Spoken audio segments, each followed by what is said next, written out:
शुभाशीष बच्चों, कक्षा 7 की सामाजिक विषय की ऑनलाइन कक्षा में आप सबका बहुत बहुत स्वागत है। आज हम आपकी पाठ्य पुस्तक हमारा इतिहास और नागरिक जीवन से नागरिक शास्त्र के पाठ 4 का अध्ययन करेंगे। पाठ का नाम है न्यायपालिका, न्याय प्रदान करना। आज हम इस पाठ के दूसरे भाग का अध्ययन करेंगे और इस भाग में हम न्यायपालिका की संरचना के बारे में विस्तार से जानेंगे। अब तक हमने जाना। बच्चों, इस भाग को शुरू करने से पहले हम यह जान लेते हैं कि हमने पिछले भाग में क्या क्या जाना। कोर्ट कचहरी और न्याय। हमने पिछले भाग में जाना था कि कोर्ट कचहरी और न्याय के बारे में, और हमने यह भी जाना था इसको समझने के लिए कल्लूराम और परशुराम का झगड़ा कैसे हुआ। कल्लूराम और परशुराम का झगड़ा मेढ़ को खिसकाने के कारण हुआ था। परशुराम ने कल्लूराम के साथ झगड़ा किया और मारपीट की गई।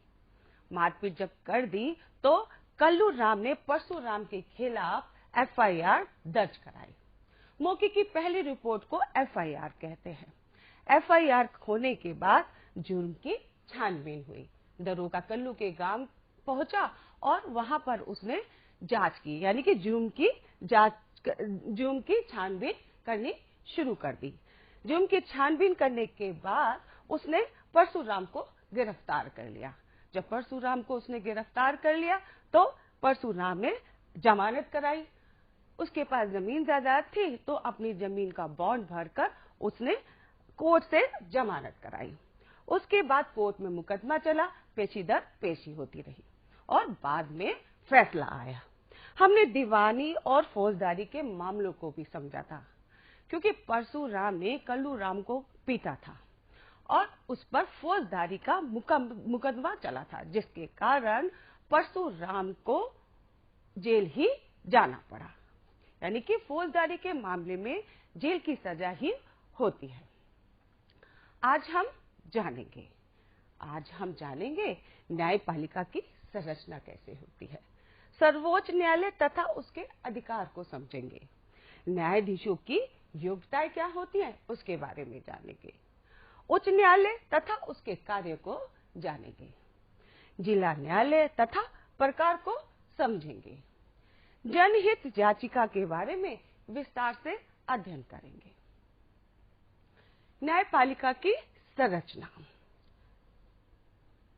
भारत में न्यायपालिका का बड़ा महत्व है और यह कार्यपालिका तथा व्यवस्थापिका से बिल्कुल अलग है तथा स्वतंत्र रूप से कार्य करती है।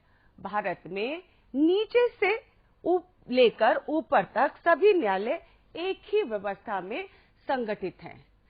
जिला न्यायालय, उसके ऊपर राज्यों के उच्च न्यायालय तथा सबसे ऊपर भारत का उच्चतम न्यायालय यानी कि सर्वोच्च न्यायालय होता है। न्यायपालिका की संरचना। सर्वोच्च न्यायालय सबसे बड़ा जो है सर्वोच्च न्यायालय है, फिर उच्च न्यायालय और उसके बाद जिला न्यायालय। अब सर्वोच्च न्यायालय जो है वो केंद्र स्तर पर होता है और उच्च न्यायालय राज्य स्तर पर तथा जिला न्यायालय प्रत्येक जिले में। कुछ अन्य अदालतें भी होती हैं, जैसे कि लोक अदालत, पारिवारिक अदालत और उपभोक्ता अदालत। इनके बारे में अभी हम इस भाग में विस्तार से जानेंगे। सर्वोच्च न्यायालय। सर्वोच्च न्यायालय को सुप्रीम कोर्ट कहा जाता है। सर्वोच्च न्यायालय देश का सर्वोच्च अपील करने का न्यायालय है, यानी कि सबसे बड़ा न्यायालय है भारत के अंदर, और यह सर्वोच्च न्यायालय दिल्ली में स्थित है। इसके निर्णय देश के सभी न्यायालयों को मान्य होते हैं, सभी को उसका पालन करना होता है। न्यायाधीशों की योग्यता। अब हम जानेंगे कि न्यायाधीशों की योग्यता क्या होती है। न्यायाधीशों की योग्यता होती है कि वह भारत का नागरिक हो और वह किसी उच्च न्यायालय में कम से कम 5 वर्ष तक न्यायाधीश के पद पर कार्य कर चुका हो या उच्च न्यायालय में 10 वर्ष तक वकालत कर चुका हो या राष्ट्रपति की दृष्टि में कानून का विशेष ज्ञाता हो। कार्यकाल। अब कार्यकाल क्या है? प्रत्येक न्यायाधीश 65 वर्ष की आयु तक अपने पद पर कार्य कर सकता है। असमर्थता तथा कदाचार का दोष प्रमाणित हो जाने पर संसद की सिफारिश पर राष्ट्रपति इन्हें अपने पद से हटा सकता है। सर्वोच्च उच्चतम न्यायालय के अधिकार, यानी कि उच्चतम न्यायालय के क्या अधिकार हैं? संविधान द्वारा उच्चतम न्यायालय को व्यापक अधिकार प्राप्त है। कुछ मुकदमे की प्रारंभिक सुनवाई का यह स्थान है। वे मुकदमे जो संघीय सरकार तथा राज्य सरकार के विवाद के कारण उत्पन्न होते हैं। भारतीय संविधान का संरक्षक है और उसके प्रावधानों की व्याख्या भी करता है। भारत में अपील करने का अंतिम न्यायालय है। इसके बाद भारत में कहीं भी हम अपील नहीं कर सकते। नागरिकों के मूल अधिकारों का संरक्षक है। यदि कोई केंद्र सरकार या राज्य सरकार नागरिकों के अधिकारों का हनन करती है तो नागरिक अपने अधिकारों के लिए उच्चतम न्यायालय में अपील कर सकता है। राष्ट्रपति द्वारा मांगने पर कानूनी प्रश्नों पर परामर्श देना या परामर्श देने से मना कर देना इसको अधिकार है। यानी कि उच्चतम न्यायालय को यह अधिकार है कि राष्ट्रपति अगर कोई कानूनी प्रश्नों पर सलाह मांगे तो वो सलाह दे भी सकता है और मना भी कर सकता है, लेकिन राष्ट्रपति बाध्य नहीं है उनके परामर्श को मानने के लिए। संसद द्वारा संविधान के प्रावधानों के विरुद्ध बने कानून को असंवैधानिक घोषित करके रद्द भी कर सकता है। अपनी मानहानि करने वालों को दंड देने का भी अधिकार है। उच्चतम न्यायालय के निर्णय के बारे में संसद में किसी प्रकार की चर्चा नहीं की जा सकती। उच्च न्यायालय राज्य में शीर्ष न्यायालय, यानी कि राज्य में बड़ा न्यायालय होता है। अधिकार क्षेत्र कोई राज्य विशेष या राज्य और केंद्र शासित प्रदेशों का एक समूह होता है। हमारे प्रदेश का उच्च न्यायालय प्रयागराज में स्थित है। एक मुख्य न्यायाधीश व अन्य न्यायाधीश भी होते हैं। न्यायाधीशों का कार्यकाल 62 वर्ष का होता है। उच्च न्यायालय अन्य व्यवस्था को सुदृढ़ बनाने में महत्वपूर्ण भूमिका निभाता है। उच्च न्यायालय के कार्य: मौलिक अधिकारों की रक्षा करना, अधीनस्थ न्यायालयों से आए विवादों पर कानून के अनुसार फैसले देना, जनहित याचिकाओं पर फैसले सुनाना, अधीनस्थ न्यायालयों का निरीक्षण और पर्यवेक्षण करना, ये इसके कार्य हैं। जिला न्यायालय जो होता है वो हर जिले में स्थित होता है और इसमें दीवानी और फौजदारी मामलों की सुनवाई होती है। राज्य के उच्च न्यायालय के अधीनस्थ होते हैं।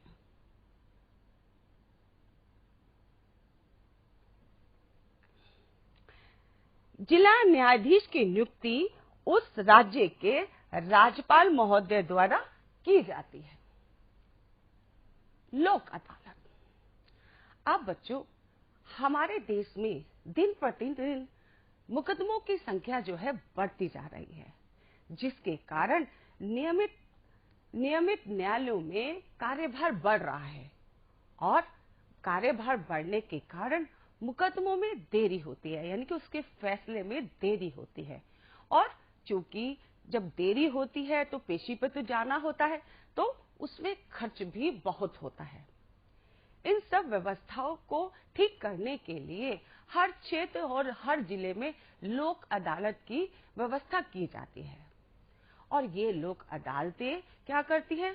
आपसी दोनों पक्षों में समझौता करके फैसला कराती हैं। अब है लोक अदालत का महत्व। नियमित न्यायालयों पर कार्य के भार को कम करती है। जो हमारे नियमित न्यायालय हैं, मैंने अभी आपको बताया कि मुकदमों की संख्या बढ़ती जा रही है, तो उनके काम को कम करती है और मुकदमों को तीव्र गति से निपटाती है, यानी कि मुकदमों को जल्दी से वो फैसला सुनाती है। साथ ही साथ मुकदमे की जो पैरवी होने वाले में जो धन लगता था, जैसे कि मैंने बताया कि समय पे जब पेशी दर पेशी होती है तो धन भी लगता है, तो धन की भी बचत होती है। शांतिपूर्ण ढंग से दोनों पक्षों के मध्य समझौता कराया जाता है। अब लोक अदालत के विशेष क्षेत्र, यानी कि किस किस इनके कौन कौन से विशेष क्षेत्र हैं। ये है वाहन दुर्घटना का मुकदमा। इसमें वाहन दुर्घटना से कोई मुकदमा होता है, उसका फैसला होता है या उसकी सुनवाई होती है। मुकदमे योग्य फौजदारी मुकदमे के बारे में फैसला या उस पर उसका शांतिपूर्ण समझौता कराया जाता है। उद्योगों और बैंकों से संबंधित मुकदमे, विवाह और पारिवारिक मुकदमों की सुनवाई होती है। बिजली, गृह कर, गृह ऋण और गृह ऋण संबंधी मुकदमों की सुनवाई होती है। पेंशन संबंधी मुकदमों की भी सुनवाई होती है। भूमि अधिग्रहण संबंधी मुकदमों की भी यहाँ पर सुनवाई होती है और उपभोक्ता संबंधी मुकदमों की भी सुनवाई और उसके फैसले यहाँ पर किए जाते हैं। परिवार न्यायालय को फैमिली कोर्ट भी कहा जाता है। परिवार न्यायालय अधिनियम 1984 के तहत विभिन्न राज्यों में इसका गठन किया गया, यानी कि विभिन्न राज्यों में ये परिवार न्यायालय होते हैं। अब परिवार न्यायालय के जो मुख्य कार्य हैं, यानी किस प्रकार के यहाँ पर मुकदमे की सुनवाई होती है, तो ये है विवाह संबंधी मामलों की यहाँ पर सुनवाई होती है। दूसरा, नाबालिग बच्चों के संरक्षण की सुनवाई होती है, यानी कि इनके मुकदमों की यहाँ पर सुनवाई होती है। दहेज एक अभिशाप। बच्चों, दहेज और देना बिल्कुल गलत होता है, यानी कि दहेज एक अभिशाप है, लेना भी और देना भी। इसके लिए मैं आपको एक छोटी सी कहानी सुनाती हूँ और वो कहानी है अर्पिता के भाई की कहानी। अर्पिता का एक भाई है जिसका नाम महेंद्र है। महेंद्र की शादी हुई और जो महेंद्र है वो प्राइवेट बैंक में मैनेजर है। अब जब महेंद्र की शादी हुई तो शादी में टीवी, फ्रिज, एसी, कार आदि दहेज में मिला, मतलब सामान मिला। अब अर्पिता की भाभी का जो व्यवहार है बहुत ही अच्छा है और वो बहुत ही प्यार करती है। लेकिन कुछ समय बाद क्या हुआ कि अर्पिता की माँ और भाई दहेज कम लाने के कारण उसकी भाभी को क्या है, परेशान करने लगे। और जब उसकी भाभी विरोध करने लगी तो क्या हुआ, उसका भाई उसको मार पीटना भी शुरू कर देता और यानी कि मार पिटाई करता। अर्पिता को यह देखकर बहुत ही दुख हुआ। उसको लगा कि मेरा भाई तो बहुत अच्छी शिक्षा वाली बातें करता है, लेकिन देखो वो अपनी पत्नी के साथ कैसा व्यवहार कर रहे हैं। उसको बड़ा ही दुख हुआ और उसको लगता कि मैं कैसे अपनी भाभी की मदद करूं। एक दिन अर्पिता टीवी देख रही थी और उसने देखा कि एक महिला ने दहेज प्रताड़ना के ऊपर मुकदमा किया। अब वो सोचने लगी कि मेरी भाभी तो पढ़ी लिखी है और उसको सब बातों का ज्ञान भी है, उसके बाद भी वो कुछ क्यों नहीं करती। अर्पिता सोचने लगी कि क्या किया जाए भाभी के लिए। आप भी सोचिए और बताइए कि अर्पिता को क्या करना चाहिए। दंडनीय अपराध, जैसे कि मैंने बताया कि दहेज एक अभिशाप है और उसके लिए अगर पता चल जाए सरकार को तो उसके लिए सजा भी है। दहेज लेना और देना अपराध है। इसके खिलाफ आप क्षेत्र के थाने में रिपोर्ट दर्ज कराई जा सकती है। इस तरह अन्याय के खिलाफ हम लड़ भी सकते हैं। दहेज लेना, देना या इससे बढ़ावा देना दंडनीय अपराध है, जिससे कम से कम 5 सालों की सजा और कम से कम 15,000 या दहेज की राशि के दोनों में से जो अधिक हो, या तो 15,000 अधिक हो या दहेज अधिक हो, उस मूल्य का जुर्माने का प्रावधान है। जो भी दोनों में से जो अधिक होता है उसका जुर्माना भरना पड़ता है। आइए बच्चों, हम वचन लेते हैं और हम सभी वचन लेते हैं कि बेटी पढ़ाओ बेटी बचाओ, दहेज की बुराई को दूर भगाओ। सबको वचन है यह लेना, दहेज अब नहीं देना।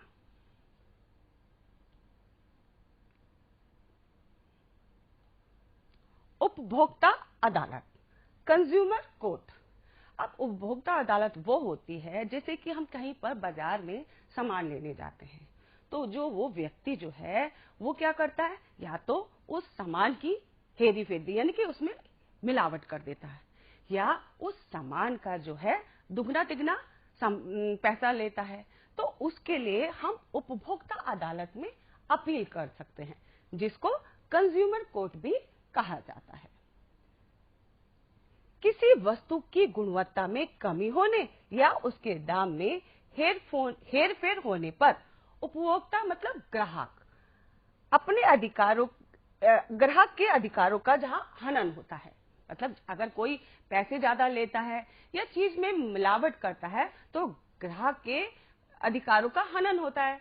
तो और कभी कभी क्या होता है कि अगर किसी चीज में मिलावट कर दी जाती है तो वो हादसों का और दुर्घटना का रूप ले लेती है, और जिसके कारण बहुत बड़ी जो है दुर्घटना घट जाती है। इसके लिए उपभोक्ता संरक्षण अधिनियम 1986 के तहत हर भारतीय उपभोक्ता को संरक्षण दिया गया है। अब उपभोक्ता कोर्ट में क्या होता है कि उपभोक्ता कोर्ट में ग्राहक उपभोक्ता द्वारा शिकायत का दर्ज करना, यानी कि उपभोक्ता कोर्ट में जो ग्राहक है जिसके साथ हेरफेर हुई है वो शिकायत कर सकता है।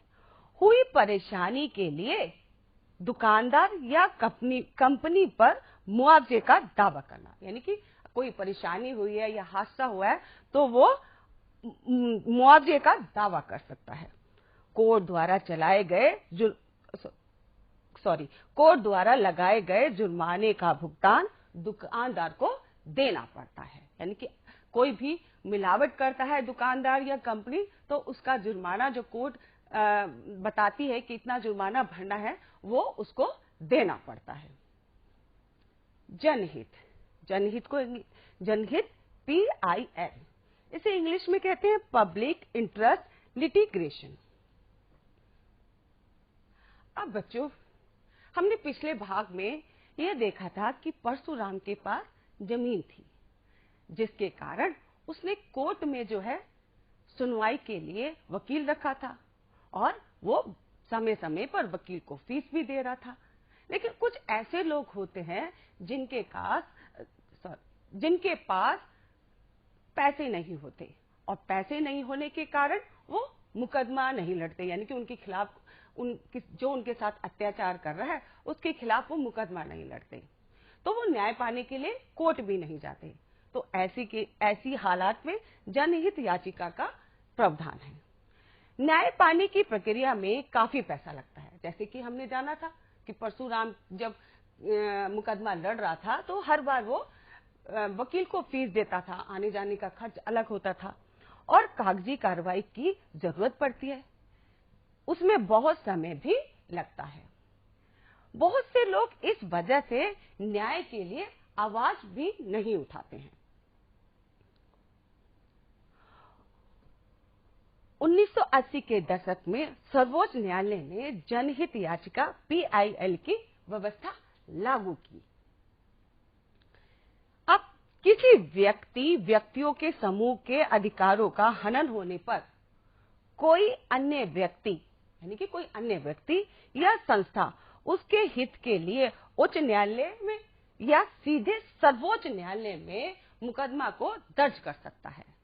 और PIL जो प्रारंभ करने का श्रेय है वो जस्टिस PN भगवती को है। उन्होंने इसकी शुरुआत की थी। जनहित याचिका PIL। जनहित याचिका अन्य याचिकाओं से भिन्न है, यानी कि अलग है। याचिका पोस्टकार्ड पर साधारण आवेदन पत्र लिखकर भी की जाती है, यानी कि आप साधारण पोस्टकार्ड पे भी इस याचिका को भेज सकते हैं। कमजोर वर्गों के लिए वधुआ मजदूरों, स्त्रियों और बच्चों की शिकायत को समुचित महत्व दिया जाता है। मतलब इन लोगों की शिकायत को महत्व दिया जाता है। अब है न्यायालयों का ढांचा। क्योंकि आज हम न्यायालयों के बारे में ही जान रहे हैं, तो सबसे पहले मैंने क्या बताया था? उच्चतम न्यायालय। उच्चतम न्यायालय को क्या कहते हैं? सुप्रीम कोर्ट भी कहा जाता है, जो कि केंद्र स्तर पर होता है। और हमारे देश का जो है उच्चतम न्यायालय है नई दिल्ली में है। उच्च न्यायालय जो है राज्य स्तर पर होता है, हर एक राज्य में होता है। अब जनपदीय न्यायालय के में उसको हम दो भागों में बांटते हैं। पहला है सत्र न्यायालय, सेशन कोर्ट, यानी कि प्रत्येक जनपद के मुख्यालय पर होते हैं। और दूसरा दीवानी न्यायालय, जो सिविल कोर्ट। अब फिर न्यायालयों का एक बार फिर से समझ लेते हैं कि न्यायालयों का ढांचा कैसे बनता है। केंद्र स्तर उच्चतम न्यायालय नई दिल्ली, राज्य स्तर उच्च न्यायालय सभी राज्यों में, जनपदीय स्तर में न्यायालयों को दो भागों में बांटा गया है। सत्र न्यायालय सेशन कोर्ट प्रत्येक जनपद के मुख्यालयों पर, और दीवानी न्यायालय सिविल कोर्ट प्रत्येक जनपद के मुख्यालय पर। आज हमने जाना, आशा करती हूँ बच्चों आपको यह पाठ अच्छे से समझ में आ रहा होगा। और एक बार फिर से हम ये जान लेते हैं कि आज हमने क्या क्या जाना। आज हमने जाना न्यायपालिका की संरचना, सर्वोच्च न्यायालय तथा उसके अधिकार के बारे में जाना, न्यायाधीशों की योग्यताओं को समझा, उच्च न्यायालय तथा उसके कार्य को समझा, जिला न्यायालय तथा प्रकार को जाना, और जनहित याचिका क्या होती है उसके बारे में हमने विस्तार से जाना। चलो बच्चों, गतिविधि का समय है और अब हम थोड़ी सी प्रश्नों की गतिविधि कर लेते हैं। हमें पता है कि आपको गतिविधि करने में तो वैसे भी बहुत मजा आता है। तो पहला प्रश्न है बच्चों, देश का सबसे बड़ा न्यायालय कहाँ है? हमें पता है, आप सबको पता है, सर्वोच्च न्यायालय। सर्वोच्च न्यायालय का सबसे बड़ा न्यायाधीश, ये भी आपको पता है, तो मुख्य न्यायाधीश होता है। मुख्य न्यायाधीश को नियुक्त करने वाला कौन होता है? बिल्कुल सही, राष्ट्रपति होता है। घरेलू झगड़ों के लिए न्यायालय आपको सबको मालूम है कि कहां पर है? बिल्कुल सही अनुमान लगा लिया, यानी कि पारिवारिक अदालत में होते हैं। सर्वोच्च न्यायालय के न्यायाधीश का कार्यकाल, सोचो, अभी तो बताया है, बिल्कुल 65 वर्ष। जनहित याचिका शुरू करने का श्रेय, बिल्कुल सही, जस्टिस PN भगवती को जाता है। जिला न्यायाधीश को नियुक्त करने वाला व्यक्ति राज्यपाल। और वस्तुओं की गुणवत्ता की कमी की शिकायत, ये तो हमने अभी भी जाना है ना? कहां पर? उपभोक्ता अदालत में। वेरी गुड, बहुत अच्छा लगा। चलिए बच्चों, कुछ अभ्यास कार्य है और इस अभ्यास कार्य को आपको अपनी उत्तर पुस्तिका में करना है। कुछ प्रश्न दिए हैं, इन प्रश्नों को आपको करना है। पहला प्रश्न है, हमारे लिए न्यायपालिका क्यों महत्वपूर्ण है? दूसरा प्रश्न, न्यायपालिका की संरचना का वर्णन कीजिए। और तीसरा प्रश्न, उपभोक्ता अदालत किसे कहते हैं? और चौथा प्रश्न, परिवार न्यायालय की स्थापना क्यों की गई? और पांचवा प्रश्न, जनहित याचिका से आप क्या समझते हैं? ये पांचों प्रश्नों के उत्तर आपको अपनी उत्तर पुस्तिका में करना है। अब अभ्यास कार्य 2, यानी कि आपको क्या करना? सही मिलान करना है। और सही मिलान करने में भी आपको बहुत मजा आता है, क्योंकि सामने ही उत्तर लिखे होते हैं ना, तो पहला देखते हैं, जमीन जायदाद के मामले। देखिए, उपभोक्ता अदालत, उच्चतम न्यायालय, उच्च न्यायालय, दीवानी मुकदमे या सेशन कोर्ट। बिल्कुल, दीवानी के मुकदमे, यानी कि जमीन जायदाद के जो मुकदमे होते हैं वो दीवानी के मुकदमे होते हैं, जैसे कि हमने पिछले भाग में जाना भी था। फिर है जनपदीय स्तरीय न्यायालय, जनपदीय स्तरीय न्यायालय, सेशन कोर्ट। वस्तु संबंधी मामले, अभी तो बात की है, बिल्कुल सही, उपभोक्ता अदालत। राज्य स्तरीय न्यायपालिका, राज्य स्तरीय न्यायपालिका कहां पर? राज्य स्तरीय, देखिए उच्च न्यायालय या उच्चतम न्यायालय, बिल्कुल सही अनुमान लगाया, उच्च न्यायालय। केंद्रीय स्तरीय न्यायालय, केंद्रीय स्तरीय न्यायालय एक ही तो बचा है, यानी कि उच्चतम न्यायालय। तो बच्चों, आपको ये जो अभ्यास कार्य 2 भी है वो भी अपनी उत्तर पुस्तिका में करना होगा, और हम जानते हैं कि आपको ये कार्य करने में तो बहुत ही मजा आता है। अब कुछ प्रोजेक्ट कार्य हैं। अब प्रोजेक्ट कार्य है, इसको आपको समूह में एक गतिविधि करनी है, यानी कि एक समूह गतिविधि है। समूह गतिविधि करके भी आपको इस पाठ का जो सारांश है वो अच्छे से समझ में आ जाएगा और अच्छे से याद भी हो जाएगा। समूह गतिविधि, दुकानदार से खरीदे गए सामान में गुणवत्ता की कमी होने पर इसकी शिकायत किस अदालत में करेंगे? सभी पात्र अपने अपने संवाद याद कर लें और इस प्रकरण को रोल प्ले के माध्यम से प्रस्तुत करें। यानी कि आपको एक रोल प्ले करना है, इस पाठ को लेके एक रोल प्ले करना है, जिससे आपको मजा भी आएगा और जो पाठ का अर्थ है, ये पाठ का जो सारांश है वो भी समझ में आएगा। बच्चों, आपकी ये आपकी पुस्तिका है, यानी कि हमारा इतिहास और नागरिक जीवन। इसमें कुछ गृह कार्य भी हैं, पीछे कुछ अभ्यास कार्य दिए हैं, इसको भी आपको अपनी उत्तर पुस्तिका में करना है। कुछ प्रश्न है, कुछ गतिविधि है, इनको भी आपको करना होगा, और इनको जो रिक्त स्थानों की पूर्ति है, कुछ प्रश्न दिए गए हैं और सही मिलान दिए गए हैं, इनको आपको अपनी अभ्यास पुस्तिका में या फिर अपनी उत्तर पुस्तिका में, यानी कि जो अभ्यास पुस्तिका में कर सकते हो इसमें कीजिए और उत्तर पुस्तिका में कीजिए। आशा करती हूँ बच्चों आपको ये पाठ अच्छे से समझ में आया होगा। अगली कक्षा में फिर मिलेंगे, तब तक के लिए बच्चों धन्यवाद।